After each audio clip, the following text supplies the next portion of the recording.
Respect. It's an interesting word, isn't it? And everybody wants it to some degree. In fact, a famous comedian, Rodney Dangerfield, made his entire career about, I don't get no respect. Well, we all want respect. And there are principles you can use to ensure that other people respect you. And I don't mean things like being threatening or anything like that. There's simple things you can do that changes the way other people will react to you and what they will think of you. One of the first things is a real simple one. And I learned this from my father, and it's honor your first commitment. Now, what that means is, say somebody wants you to do something with them on a Friday night. You go, oh, that's cool. And you book it, and that's what you're going to do.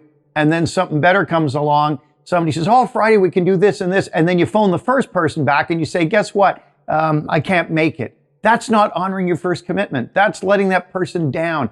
But if they find out later on that you went and did something else, they're not going to be very happy with you. But when we honor our first commitment to people, when we do what we say we're going to do, if we contact people when we say we'll contact them, when we do whatever task they ask us and we do it well, it has a powerful effect. They will start to respect us.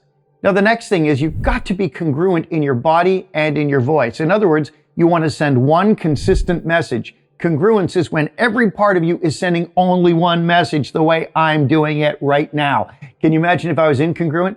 Oh, this is going to be a really good video, and I think you're going to get some useful stuff from it. You'd think this guy's an idiot. Well, you might think that anyway, but the bottom line is congruence will get you a lot of respect when your words, your tone, your body language, everything is sending one consistent message. People will respect you because you come across as real. Now, keep aware of emotional involvement too. Realize you don't want to escalate things when there's no need to, and recognize when you're talking to someone, what is their emotional content? If somebody's very sad, this isn't the time, well, let's be chipper and have fun. You always want to match the emotions of the other person when you can. That will send a very strong message of being a respectable person, someone who is likable. And when you're dealing with other people, whether it's in the workplace or at home or just with your friends, make a point of majoring in solutions instead of complaints.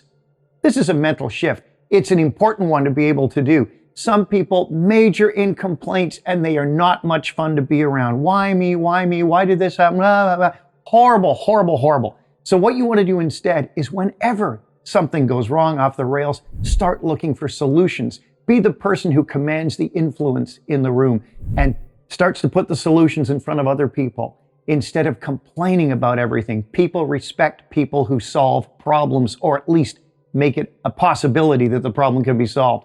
Become great at asking questions too that will clarify and move people towards certainty. Now, what do I mean by that? Don't presume you know what people mean unless you ask them. Make sure you're always moving towards resolution of things with real facts. Don't, oh, he must mean this. I guess he feels that way. Well, I wonder about, ask people. Ask questions of other people. When we question other people and take an interest instead of talking about ourselves, guess what? People feel valued and liked, and they respect people who treat them that way. If you'd like to learn more about commanding respect and doing it through body language, look in the description field and check for the next video.